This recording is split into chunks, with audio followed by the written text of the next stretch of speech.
Assalamualaikum warahmatullahi wabarakatuh. Terima kasih, Anda telah kembali di channel YouTube kami. Saluran informasi yang mengkisahkan kisah-kisah Islami, serta kisah para ulama dan kekasih Allah. Kali ini, kami akan membacakan lanjutan dari isi kitab Futuhul Ghaib, yang berisikan nasihat-nasihat bijak dari ajaran Syekh Abdul Qadir Al-Jailani.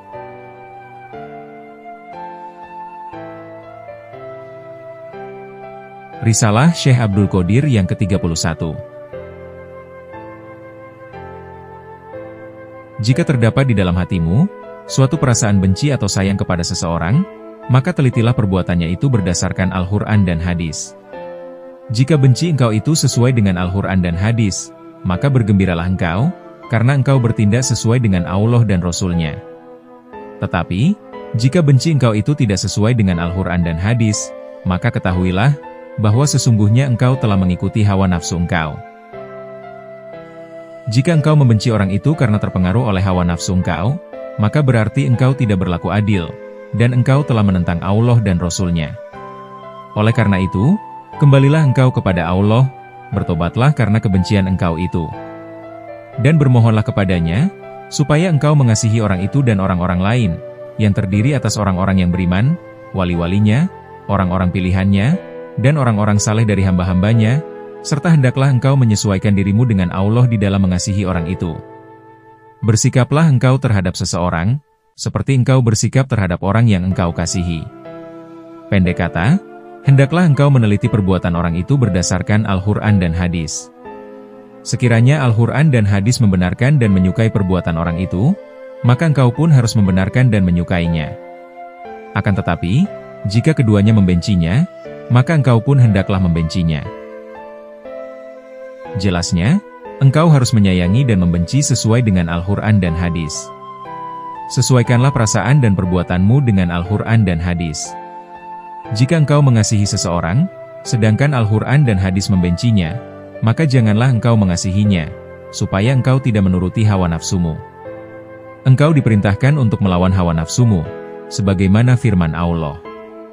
Wahai Daud, sesungguhnya kami menjadikan engkau khalifah penguasa di muka bumi, maka berilah keputusan perkara di antara manusia dengan adil, dan janganlah engkau mengikuti hawa nafsu, karena ia akan menyesatkan engkau dari jalan Allah. Sesungguhnya orang-orang yang sesat dari jalan Allah, mereka akan mendapat azab yang berat, karena mereka melupakan hari perhitungan. Quran Surat Shad, ayat 26. Risalah Syekh Abdul Qadir yang ke-32. Mungkin engkau berkata, siapa saja yang aku kasihi, maka kasihku padanya itu tidak akan kekal. Kami selalu saja berpisah, baik karena berjauhan, mati, bermusuhan, atau kehilangan harta. Oleh karena itu, engkau diberitahu, dan sadarkah engkau, wahai orang-orang yang percaya kepada Allah, bahwa engkau diberi karunia, dipelihara dan dijaga dengan sebaik-baiknya. Tidakkah engkau mengetahui, bahwa Allah itu cemburu? Dia menciptakan engkau hanya untuk Dia saja, tetapi mengapa engkau menghendaki yang lain selain Dia? Tidakkah engkau mendengar firman-Nya berikut ini? Wahai orang-orang yang beriman, barang siapa di antara engkau murtad dari agamanya, maka kelak Allah akan mendatangkan suatu kaum yang Allah mencintai mereka, dan mereka pun mencintainya, yang bersikap lemah lembut terhadap orang mukmin, yang bersikap keras terhadap orang-orang kafir, yang berjihad di jalan Allah, dan yang tidak takut kepada celaan orang yang suka mencela. Itulah karunia Allah, yang diberikannya kepada siapa yang dikehendakinya, dan Allah maha luas pemberiannya, lagi maha mengetahui. Quran Surat Al-Ma'idah, ayat 54. Dan tidakkah engkau mendengar pula firman-Nya ini? Dan aku tidak menciptakan jin dan manusia, melainkan supaya mereka menyembah aku. Quran Surat Az-Zariyat, ayat 56. Dan apakah engkau belum pernah mendengar sabda Nabi Muhammad SAW? Apabila Allah mengasihi hamba-hambanya, maka diberilah hamba itu ujian. Jika hamba itu bersabar, maka hamba itu akan dijaganya. Beliau ditanya, wahai Nabi Allah, apakah yang dijaganya itu? Beliau menjawab, dia tidak akan meninggalkan anak dan harta kepada hamba itu. Ini disebabkan, Jika si hamba itu mempunyai anak dan harta, maka cintanya itu akan terbagi-bagi. Cinta yang seharusnya diserahkan bulat-bulat kepada Allah, telah ia bagikan kepada anak dan hartanya. Allah tidak mau untuk disekutukan. Dia cemburu, dan dia menguasai segalanya. Karenanya, dia menghancurkan segala apa yang menjadi sekutu baginya, agar dia dapat menguasai sepenuh hati hamba untuk dia saja, dan tidak ada yang lain selain dia di hatinya. Setelah itu, barulah Allah akan membuktikan firman-Nya. Dia akan mencintai mereka, dan mereka akan mencintainya. Sehingga, hati si hamba itu benar-benar bebas dan bersih dari sekutu-sekutu Allah, seperti anak, istri, harta benda, pangkat, kekuasaan, kemuliaan, keadaan atau peringkat kerohanian, makan, kedudukan, dunia, surga, kedekatan kepada Tuhan, dan bahkan apa saja selain Dia tidak ada lagi di dalam hatinya. Tidak ada nafsu, dan tidak pula ada cita-cita. Kosongkanlah hati itu, sampai seperti tong yang penuh dengan lubang, sehingga tidak lagi dapat menampung air. Leburlah hati itu dengan perbuatan Allah. Apabila selalu ada suatu tujuan yang tumbuh di dalam hatimu, maka hati akan dihancurkan oleh perbuatan Allah, karena Dia cemburu. Kemudian, si hamba itu akan dipenuhi dengan kemuliaan, kekuatan, keagungan, dan kesempurnaan ilahi. Dengan demikian, maka tidak ada sesuatu pun yang dapat menembus hati semacam itu. Harta benda, anak dan istri, teman dan handai tolan, mukjizat dan keramat, serta kekuasaan dan pengetahuan tentang masa depan, semuanya tidak akan dapat mempengaruhi dan merusak hati itu. Semua itu akan tinggal di luar hati, dan tidak akan masuk ke dalamnya. Semua ini adalah tanda-tanda kemuliaan, kehormatan, kasih sayang dan rizki, yang diberikan Allah kepada hamba-hamba yang benar-benar mau menuju kepadanya. Hamba-hamba seperti ini senantiasa akan diberi perlindungan, pertolongan, dan keridoan dari dunia hingga akhirat.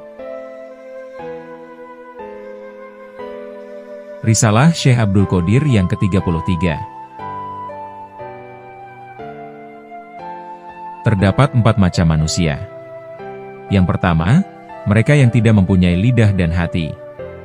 Mereka ini adalah orang-orang bertaraf bebas, berotak tumpul, dan berjiwa kerdil, yang tidak mau mengingat Allah, dan tidak memiliki kebaikan. Mereka ini bagaikan molekul yang ringan, kecuali bila mereka itu dikaruniai kasih sayangnya. Hati mereka dibimbing supaya beriman, dan anggota-anggota tubuh mereka digerakkan supaya patuh kepada Allah. Berhati-hatilah, agar jangan sampai engkau termasuk ke dalam golongan mereka. Janganlah engkau melayani mereka, dan jangan pula engkau bergaul dengan mereka. Merekalah orang-orang yang dimurkai oleh Allah, dan penghuni neraka. Kita memohon kepada Allah, supaya melindungi kita dari pengaruh mereka.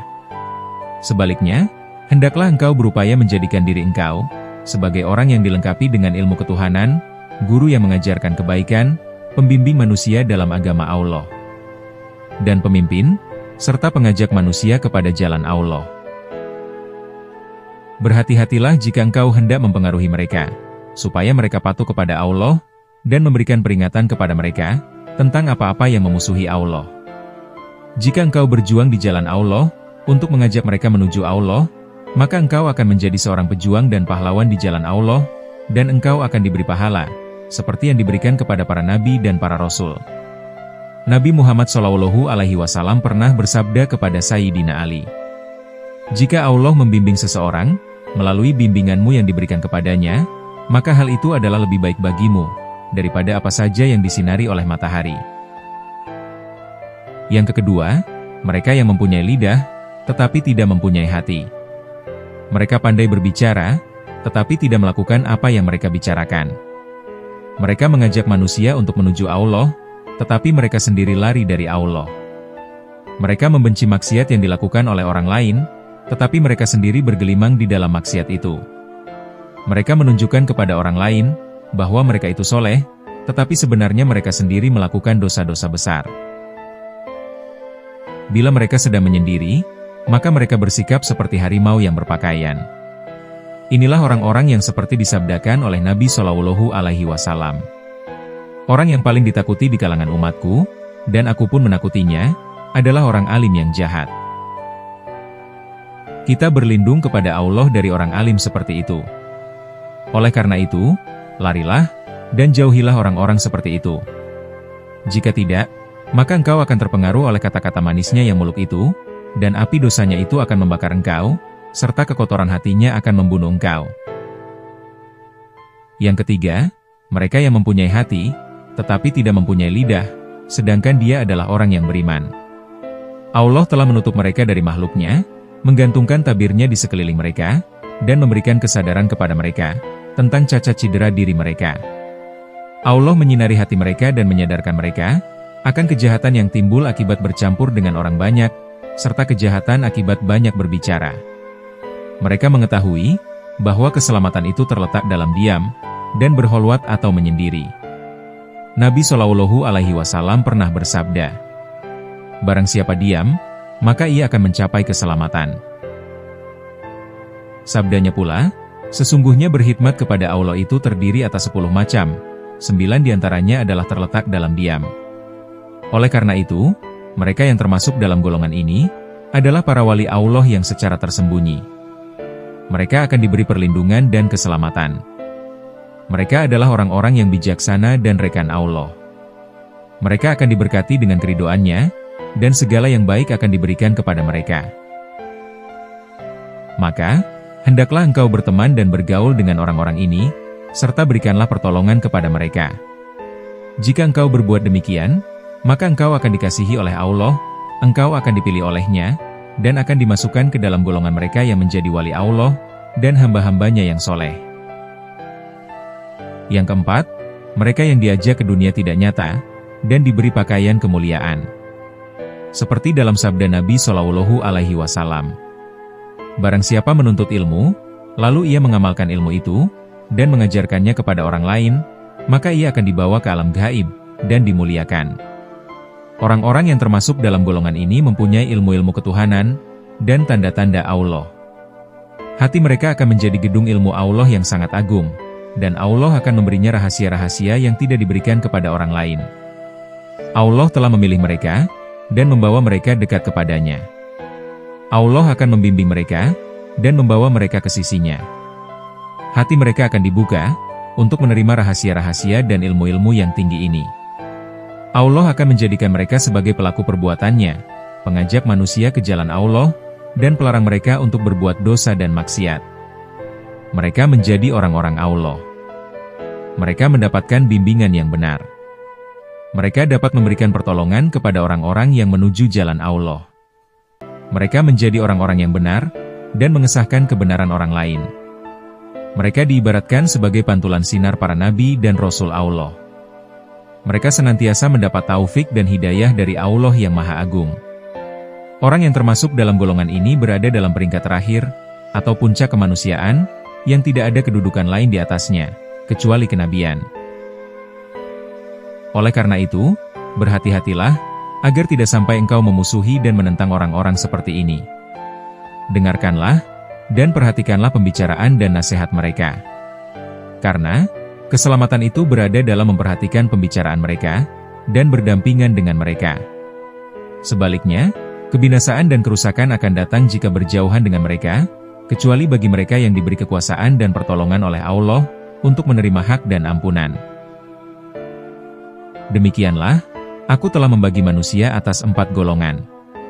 Sekarang, terserah kepada engkau untuk mengintrospeksi diri engkau sendiri, jika memang engkau berpikir. Dan selamatkanlah diri engkau, jika memang engkau menginginkan keselamatan. Mudah-mudahan Allah membimbing kita, dalam menuju kesenangan dan keridhoannya di dunia ini, dan juga di akhirat kelak. Risalah Syekh Abdul Qadir yang ke-34. Sungguh mengherankan, jika engkau membuat Tuhanmu murka, menyalahkannya, atau mengatakan bahwa dia tidak adil, merendahkan pemberian, atau menyingkirkan mara bahaya. Tidakkah engkau mengetahui, bahwa setiap kejadian atau peristiwa itu telah ditetapkan masanya, dan setiap mara bahaya itu telah ditetapkan temponya, yang tidak boleh ditangguhkan atau dipercepat. Masa bahaya tidak dapat ditukar dengan masa aman, dan masa aman pun tidak dapat ditukar dengan masa huru-hara. Oleh karena itu, hendaklah engkau bersopan santun, diam, dan jangan banyak bicara, bersabar, berserah diri sepenuhnya dengan tulus ikhlas kepadanya, menyesuaikan kehendakmu dengan kehendaknya, dan bertobat kepada Allah karena kesalahan yang telah engkau perbuat. Manusia dan makhluklah yang tunduk takluk kepada Allah, dan bukannya Allah yang tunduk takluk kepada manusia dan makhluk. Kembalilah kepada manusia untuk meminta kepadanya, dan dia akan memberikan permintaannya. Tetapi, tidak selalu Allah akan memberi permintaan hamba-hambanya. Kembalilah kepada Allah, baik dia akan mengabulkan, maupun tidak mengabulkan permintaan hamba-hambanya. Dialah yang maha agung dan maha kaya, dan dialah yang maha berdiri sendiri, tanpa mempunyai sekutu. Dia menjadikan sesuatu, dan dia menentukan kebaikan atau kejahatan. Dia mengetahui awal dan akhir, serta tujuan makhluk. Allah yang maha tinggi dan maha agung itu maha bijaksana di dalam berbuat, dan maha tegas di dalam membuat peraturan, serta tidak ada yang berlawanan di dalam perbuatannya itu. Dia tidak menjadikan sesuatu dengan sia-sia, atau tanpa tujuan. Pekerjaannya bukan merupakan permainan. Tidaklah wajar, jika di dalam perbuatannya itu terdapat cacat atau celah, karena dia maha bijaksana, lagi maha tahu. Hendaklah engkau bersabar menanti, jika engkau belum dapat menyesuaikan dirimu dengan dia, belum dapat menunjukkan penyerahanmu kepadanya, dan memfanakan dirimu kepadanya, sampai takdir ilahi datang pada tempo yang telah cukup, dan masa bertukar pun telah datang, bagaikan siang berganti malam, atau musim panas berganti musim dingin. Jika engkau meminta cahaya siang di waktu malam, tentulah engkau tidak akan diberi. Malam tetap malam, tidak ada cahaya siang di waktu itu. Oleh karena itu, sabarlah menanti sampai malam itu berakhir, dan siang pun datang. Demikian sebaliknya, jika pada waktu siang engkau meminta kegelapan malam, maka tidak mungkin engkau akan mendapatkannya. Sebab, siang itu tetap siang, dan engkau meminta bukan pada tempatnya. Maka, hendaklah engkau selalu ridho, sabar, dan berpegang teguh kepada Tuhan yang Maha Tahu itu. Percayalah, bahwa apa yang telah ditetapkan untuk engkau itu, pasti akan engkau dapatkan, dan apa saja yang telah ditetapkan untuk orang lain itu, pasti tidak akan pernah engkau dapatkan. Demikianlah yang aku percayai, kecuali jika engkau meminta kepada Allah dengan mengharapkan pertolongannya, dengan sholat dan berdoa bersungguh-sungguh, menyembahnya, patuh kepadanya, dan menjalankan perintahnya, seperti firman-Nya berikut ini. Dan Tuhanmu berfirman, berdoalah kepadaku, niscaya akan kuperkenankan bagimu. Sesungguhnya orang-orang yang menyombongkan diri dari menyembahku, mereka akan masuk neraka jahanam dalam keadaan hina dina. Quran Surat Ghafir, ayat 60. Dan terdapat firman-Nya yang lain pula. Dan janganlah engkau iri hati, terhadap apa yang dikaruniakan Allah kepada sebagian engkau, yang lebih banyak dari sebagian yang lain. Karena, bagi orang laki-laki ada bagian daripada apa yang mereka usahakan, dan bagi para wanita pun ada bagian dari apa yang mereka usahakan. Dan mohonlah kepada Allah sebagian dari karunia-Nya. Sesungguhnya Allah Maha mengetahui segala sesuatu. Quran Surat An-Nisa, ayat 32. Dan masih banyak lagi keterangan-keterangan lainnya, baik dari ayat-ayat maupun sabda-sabda Nabi. Jika engkau berdoa kepadanya, maka Dia akan mengabulkan doamu itu, dalam tempo yang telah ditentukannya, dan di akhir tempo itu. Itu pun bila Dia menghendaki, dan ada kebaikan bagi engkau di dalam hal ini, baik di dunia ini, maupun di akhirat kelak. Atau karena semua itu bertepatan dengan takdir-Nya, dan di ujung waktu yang telah ditetapkan oleh-Nya. Janganlah engkau menyalahkan Tuhanmu, jika permohonanmu lambat Dia terima. Dan janganlah engkau bosan untuk meminta, karena sebenarnya engkau tidak akan merasa untung, dan juga tidak akan merugi. Jika permintaan engkau itu tidak diterima di dunia ini, maka Allah akan memenuhinya di akhirat kelak. Ada suatu hadis Nabi yang menyatakan, bahwa di hari kebangkitan kelak, hamba-hamba Allah akan mendapatkan buku, yang memuat catatan-catatan tentang perbuatan hamba-hambanya. Dalam buku itu diterangkan, bahwa ada perbuatan baik yang tidak diketahui oleh hamba itu. Maka ketika itu akan diberitahukan kepadanya, bahwa balasan yang diterimanya ini, adalah sebagai ganti dari doanya di dunia, yang ditakdirkan untuk tidak diterimanya. Sekurang-kurangnya, hamba itu harus selalu ingat kepada Allah, berpegang teguh kepadanya, dan bertauhid kepadanya, sambil memohon kepadanya. Janganlah engkau meminta kepada makhluk, tetapi memintalah kepada Allah.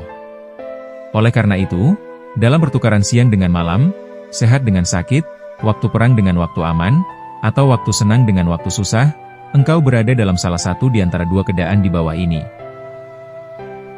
Yang pertama adalah, baik engkau memohon, tetap berpuas hati, rela dan menyerah kepada perbuatan Allah, seperti mayat yang sedang dimandikan, atau seperti bayi yang berada di pangkuan ibunya dan atau seperti bola yang berada di kaki pemain. Orang seperti ini, dengan sukarela selalu mengikuti apa yang ditakdirkan Tuhan. Jika kebaikan datang kepadanya, maka ia bersyukur, sebagaimana firman-Nya berikut ini. Dan ingatlah juga, tatkala Tuhanmu memaklumkan, sesungguhnya jika engkau bersyukur, pasti kami akan menambah nikmat-Ku kepadamu. Dan jika engkau mengingkari nikmat-Ku, maka sesungguhnya azab-Ku sangat pedih. Quran Surat Ibrahim, ayat 7. Dan jika malapetaka yang datang kepadanya, maka ia bersabar dan ridho dengan pertolongan daya upaya Allah, dengan keteguhan hati, dan dengan rahmat Allah, seperti firman-Nya berikut ini. Wahai orang-orang yang beriman, jadikanlah sabar dan sholat sebagai penolongmu, sesungguhnya Allah beserta orang-orang yang sabar. Quran Surat Al-Baqarah, ayat 153. Dengan kata lain, Dia beserta orang-orang yang sabar dengan karunia-Nya yang berupa pertolongan dan kekuatan, sebagaimana firman-Nya berikut ini. Wahai orang-orang yang beriman, jika engkau menolong agama Allah, niscaya Dia akan menolongmu, dan meneguhkan kedudukanmu. Quran Surat Muhammad, ayat 7. Apabila engkau telah menolong Allah dengan jalan menumpaskan hawa nafsumu, tidak menyalahkan Dia, dengan menghindarkan diri dari tidak rela terhadap perlakuannya kepadamu, engkau menjadi musuh bagi diri engkau sendiri karena Allah bersedia memotongnya dengan pedang, jika ia bergerak hendak kufur atau syirik, dan menghancurkannya dengan kesabaran dan bersesuaian dengan Allah, dan dengan engkau rela terhadap perbuatan dan janji-janjinya, maka Allah akan menjadi penolong engkau. Allah Subhanahu wa Ta'ala telah berfirman, dan berikanlah berita gembira kepada orang-orang yang sabar, yaitu orang-orang yang apabila ditimpa musibah, mereka mengucapkan innalillahi wa inna ilaihi rojiun, sesungguhnya kami adalah milik Allah, dan kepadanya lah kami kembali. Quran Surat Al-Baqarah, ayat 155 hingga 156. Mereka inilah yang mendapatkan limpahan rahmat Allah, dan merekalah pengikut-pengikut jalan yang benar. Yang kedua, maupun engkau bermohon kepada Allah dengan sholat dan berdoa dengan sepenuh harapan, mengagungkannya dan patuh kepadanya. Ya, serulah Allah, sebab itulah yang baik untuk engkau lakukan, karena Allah sendiri menyuruh engkau untuk bermohon kepadanya, menghadapkan diri kepadanya, dan menjadikannya sebagai jalan untuk mencapai kesenanganmu, utusanmu kepada Dia, dan perhubunganmu dengannya. Dengan syarat, engkau tidak menyalahkannya dan membuatnya murka, sekiranya permohonanmu Dia tangguhkan, sampai masa yang akan datang, dan yang telah ditentukannya. Oleh karena itu, perhatikanlah perbedaan di antara dua alternatif itu. Janganlah engkau melampaui batas-batas keduanya, karena tidak ada alternatif lain selain dua alternatif tersebut. Maka berhati-hatilah engkau, agar jangan sampai engkau menjadi orang yang zolim, dan melampaui batas. Jika engkau zolim dan melampaui batas, maka Allah akan membinasakan engkau, dan membiarkan engkau seperti orang-orang sebelum engkau, yang telah dibinasakan dan dihancurkan oleh Tuhan di dunia ini, dan di akhirat kelak engkau akan disiksa, dan dihukum dengan siksaan yang amat pedih. Segala puja dan puji hanyalah bagi Allah, yang Maha Besar, lagi Maha Agung. Wahai Tuhan yang Maha mengetahui keadaanku, hanya kepadamulah aku menyerahkan diriku. Risalah Syekh Abdul Qadir yang ke-35. Engkau harus menjauhkan dirimu dari perkara-perkara yang haram. Jika tidak, maka engkau akan dibinasakan. Engkau tidak akan dapat lepas dari cengkeraman bahaya perkara-perkara yang haram itu, kecuali jika Allah menolongmu dengan kasih sayang-Nya. Ada satu hadis yang menerangkan, bahwa dasar agama itu adalah menjauhkan diri dari hal-hal yang haram, dan yang merusakkan agama itu adalah ketamakan. Janganlah engkau mendekati perkara-perkara yang haram itu, karena boleh jadi engkau akan mencoba-coba merasakannya. Mendekat pun jangan, sebab dikhawatirkan engkau akan terpengaruh. Sayyidina Umar bin Khattab pernah berkata, biasanya kami menjauhkan diri, dari 9/10 perkara-perkara yang halal, karena kami khawatir akan terjerumus ke dalam perkara-perkara yang haram. Abu Bakar As-Siddiq radhiyallahu anhu pernah berkata, kami biasa menjauhkan diri kami dari 70 pintu menuju perkara-perkara yang dibolehkan, karena khawatir terjerumus ke dalam dosa. Baik Umar maupun Abu Bakar, keduanya sangat menjauhkan diri dari mendekati perkara-perkara yang haram, dan di dalam berbuat demikian, mereka mengambil sikap, sebagaimana yang disabdakan oleh Nabi Muhammad SAW. Berhati-hatilah, sesungguhnya setiap raja itu mempunyai taman larangannya sendiri-sendiri, sedangkan taman larangan Allah itu adalah perkara-perkara yang diharamkannya. Barang siapa berjalan di sekeliling taman itu, maka mungkin ia akan masuk ke dalamnya. Tetapi, barang siapa memasuki pintu istana raja, dan terus melewati pintu kedua dan ketiga, hingga akhirnya sampai ke kamar raja, maka hal itu adalah lebih daripada orang yang berada di luar pintu pertama, karena ia berada di luar. Jika pintu ketiga tertutup, maka orang ini tidak akan terkena bahaya. Sebab, ia berada di antara dua pintu, dan ia berada dekat dengan raja dan bala tentaranya. Sebaliknya, bagi orang yang berada di luar tadi, jika pintu pertama itu tertutup, maka tetap saja ia berada di luar, tanpa tempat berlindung, dan mungkin ia akan dimakan binatang buas, atau bahkan dibunuh musuh. Begitu pula halnya bagi orang yang patuh kepada Allah, dan mengikuti jalan Allah. Kemudian, jika pertolongan kekuasaan dan karunia-Nya diambil darinya, maka ia akan terputus dari pertolongannya, tetapi ia masih tetap menjalankan hukum-hukumnya. Maka apabila ia mati, ia masih berada dalam ketaatan, dan masih menyembah kepada Allah, maka segala amal baiknya itu akan menjadi saksi baginya. Lain halnya, dengan orang yang tidak menjalankan kewajiban-kewajibannya terhadap Allah. Jika Allah tidak menolongnya, hawa nafsu kebinatangannya menguasainya, dia terus melakukan perkara-perkara yang haram, keluar dari hukum-hukum syariat Allah, ia terus menjadi sekutu setan yang dikutuk Allah, dan ia jauh dari jalan yang lurus dan benar. Maka jika ia mati sebelum bertobat, ia akan termasuk dalam golongan orang-orang yang merugi, kecuali jika Allah mengampuni dan memberinya rahmat. Oleh karena itu, orang-orang yang menjalankan kewajiban berada dalam keselamatan, dan orang-orang yang tidak menjalankan kewajiban akan berada dalam bahaya.